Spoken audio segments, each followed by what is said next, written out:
how to fix cameras are missing from your Windows 11 device manager. So if you're on this page here and you can't see the option for cameras or you can't find your driver, I'm going to show you a couple of ways on how to go and solve the issue. So the very first thing you need to do is just go and open up the start menu on your computer and then head over to the settings. From the left hand side, click on privacy and security, and then you'll need to scroll down this page and click on the camera. Now make sure the camera access is turned on like this. Also make sure let apps access your camera is switched on, and you'll also need to do the same for let desktop apps access your camera. Make sure this is switched on. Now from the left hand side, click on Windows Update, and then click on the check for updates button. If any Windows updates are found, you'll need to go and install these now, as these can often contain important driver updates too. You can then scroll down this page and select advanced options. Scroll down to optional updates and click on driver updates, and also install any outdated updates from here too. So you can go and check all of the updates and press download and install. Now once you've done all of this, you can head back over to your desktop, open up the start menu on your computer, search for the word CMD, and then right click on the command prompt and run this as administrator. Now from this window here, you need to go and type in the following command: sfc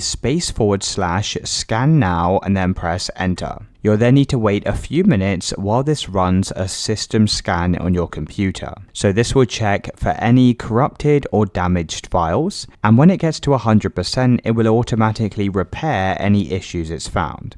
Now if it's still not working, open up your start menu again, search for device manager and click on this window. You can then come down to cameras in the list and right click on this and press scan for hardware changes. Now if you don't see cameras, click on action and press scan for hardware changes, and then you can check to see if you can see your camera from the list. If you can see your webcam, go and right click on it and press update driver, press browse my computer for drivers, and press let me pick from a list of available drivers. You can then go and select your video device and press next. Once you've followed all of these steps, you may need to restart your computer, and that should have fixed any missing camera from your device manager.